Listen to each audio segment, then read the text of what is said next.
राधे कृष्ण। अथ तत्वबोध। आरंभ करने को इष्ट। जो ग्रंथ उसकी निर्विघ्न समाप्ति के लिए और शिष्यों की शिक्षा के लिए वासुदेव के स्मरण रूप और वासुदेव नामक अपने गुरु के नमस्कार रूप मंगल को करते हुए ग्रंथकार ग्रंथ के आरंभ की प्रतिज्ञा करते हैं। ज्ञान के भली प्रकार दाता और योगी जनों में इंद्र रूप जो वासुदेवेंद्र गुरु हैं, उनको नमस्कार करके मुमुक्षुओं के हित के लिए तत्वबोध को कहते हैं, अर्थात जिसके विचार से तत्वों का बोध हो ऐसे ग्रंथ को रचते हैं। और इन श्रुतियों में भी वासुदेव रूप ही गुरु को कहा है।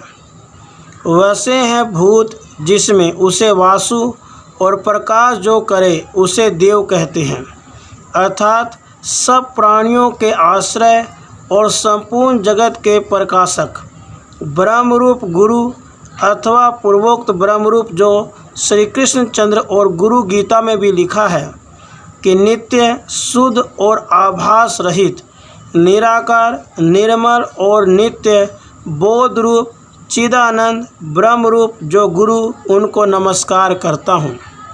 गुड़ जो विद्या वह योग माया है और यह देह अज्ञान से उत्पन्न है। इस देह में जो सौ प्रकाश चेतना का उदय है वही गुरु शब्द से कहा जाता है। तात्पर्य यह है, परब्रह्म रूप योगी जनों के स्वामी ज्ञान के दाता जो वासुदेवेंद्र गुरु हैं, उनको नमस्कार करने के अनंतर मुमुक्षुओं के हितार्थ तत्वबोध प्रकरण को कहते हैं। मोक्ष के चारों साधनों से युक्त जो अधिकारी उनके मोक्ष का हेतु जो तत्वों के विवेक का प्रकार उसको कहते हैं, अर्थात पृथ्वी जल तेज वायु आकाश रूप जो पंच महाभूत हैं, उनमें अभेद रूप एक प्रतीत हुआ जो सच्चिदानंद जगत का उपादान कारण है।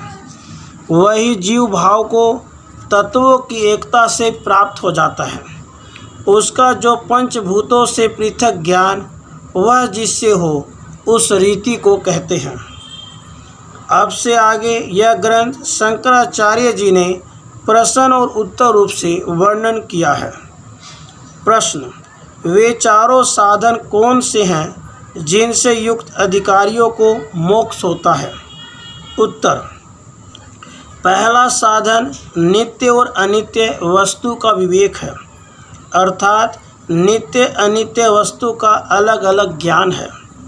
दूसरा साधन इस लोक और परलोक के जो पदार्थ और फल उनके भोग का विराग है, अर्थात दोनों लोकों के भोगों का त्याग। तीसरा साधन सम आदि जो 6 पदार्थ है उनकी संपत्ति है, अर्थात सिद्धि है।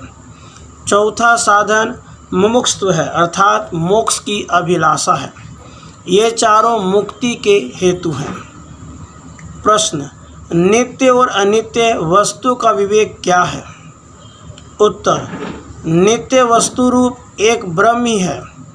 उस ब्रह्म से भिन्न संपूर्ण जगत अनित्य है। यही नित्य अनित्य वस्तु का विवेक कहलाता है और यही सब कारणों में मुख्य है। प्रश्न: वैराग्य क्या है?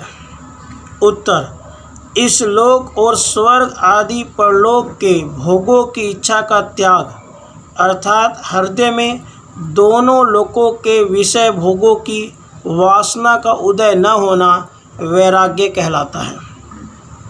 प्रश्न: सम आदि 6 साधनों की संपत्ति क्या, अर्थात वे सम आदि 6 साधन कौन हैं जिनकी संपत्ति होना मोक्ष का हेतु है? उत्तर: सम दम उपराम तितिक्षा श्रद्धा समाधान, इन 6 साधनों के होने को सम आदि षट संपत्ति कहते हैं। प्रश्न: सम किसका नाम है? उत्तर: मन के निग्रह वशीभूत करने को सम कहते हैं। प्रश्न, दम किसे कहते हैं? उत्तर, नेत्र आदि बाहर की इंद्रियों के निग्रह को दम कहते हैं। प्रश्न, उपराम किसको कहते हैं? उत्तर, अपने धर्म का ही अनुष्ठान करना। यहाँ एव पद के लिखने से ग्रंथकार ने यह सूचित किया है, अपने धर्म में तत्पर होकर शब्द स्पर्श आदि संपूर्ण विषयों से चित्त को निवृत्त करना, अर्थात अंतरात्मा के विचारों में आरूढ़ होकर संपूर्ण लौकिक व्यवहारों से उदासीन रहना, उसका नाम उपराम है। प्रश्न, तितिक्षा क्या वस्तु है? उत्तर, शीत और उष्ण और सुख दुख और मान अपमान आदि को धीरता से सहना, अर्थात अपनी प्रकृति के प्रतिकूल शीत आदि की प्राप्ति के समय में भी निर्विकार रहना, इसको तितिक्षा कहते हैं। प्रश्न, श्रद्धा किस प्रकार की होती है? उत्तर, गुरु और वेदांत के जो वाक्य हैं उनमें जो विश्वास है उसको ही श्रद्धा कहते हैं। प्रश्न, समाधान क्या कहलाता है? उत्तर, चित्त की एकाग्रता को समाधान कहते हैं, अर्थात गुरु और वेदांत के वाक्यों को एकांत में बैठकर एकाग्र बुद्धि से विचारना या किसी अधिकारी को उपदेश करना, इस चित्त की स्थिरता को समाधान कहते हैं।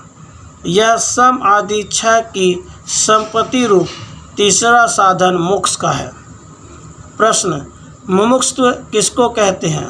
उत्तर, मेरा मोक्ष हो, अर्थात संसार के दुखों से मेरी निवृत्ति हो, इस इच्छा का नाम मुमुक्षुता है। यह संसार निवृत्त होने की इच्छा रूप मोक्ष का चौथा कारण है। ये चारों मोक्ष के साधन हैं। प्रथम इनकी यत्न से सिद्धि के बाद मनुष्य तत्व विवेक के अधिकारी होते हैं, अर्थात इन चारों साधनों की महिमा से तत्वों से पृथक जो आत्मा उसको जान सकते हैं। प्रश्न, तत्व विवेक किसको कहते हैं?